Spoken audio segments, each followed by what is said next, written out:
ಪ್ರಕೃತಿ ನಮಗೆ ಯಾವುದನ್ನು ಕೂಡ ಅಡಚಣೆ ಮಾಡದೆ ಧಾರಾಳವಾಗಿ ಕೊಟ್ಟಿದೆ, ಕೊಡ್ತಾನೆ ಬಂದಿದೆ, ಇವಾಗಲೂ ಕೊಡ್ತಾನೆ ಇದೆ. ನಾವು ಮಾತ್ರ ಎಲ್ಲ ಕೆಲಸಗಳಿಗೂ ಅಡಚಣೆ ಮಾಡ್ಕೊತಾನೆ ಇದ್ದೀವಿ. ಇದಕ್ಕೆ ಕಾರಣ ಏನು?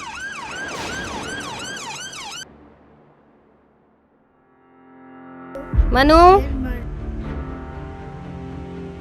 ಇವಾಗೇನು ರೆಡಿ ಆಗ್ತೀಯಾ? ಇಲ್ಲ ಅಪ್ಪನ ಕರೀಲ ನಾನು? ಪಾ, ಹೇಳು ಮಗನೇ. ಸರ್ಕಾರ ಅಂದ್ರೆ ದೇವ್ರ ಅಪ್ಪ? ಹೌದಪ್ಪ, ಸರ್ಕಾರ ಅಂದ್ರೆ ಒಂಥರ ದೇವರಿದ್ದಂಗೆ.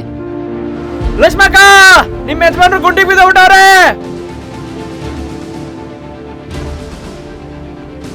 ನೋಡ್ರಿ, ಇಲ್ಲಿ ಸೂಚನೆ ಬೋರ್ಡ್ ಹಾಕಿದ್ರೆ ಈ ಅನಾಹುತನೇ ಆಯ್ತಿರ್ಲಿಲ್ಲ.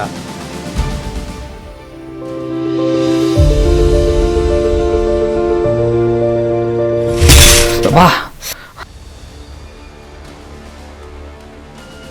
ಅಯ್ಯೋ ಕನ್ಸ, ಆಫೀಸ್ಗೆ ರೆಡಿ ಆಗ್ಬೇಕು. ಹೋಗ್ತಾ ನಿಧಾನಕ್ಕೆ ದೇವಸ್ಥಾನಕ್ಕೆ ಹೋಗ್ಬಿಟ್ಟು ಹೋಗು, ಹುಷಾರು. ಅಮ್ಮ, ಅಯ್ಯೋ ಬಾ.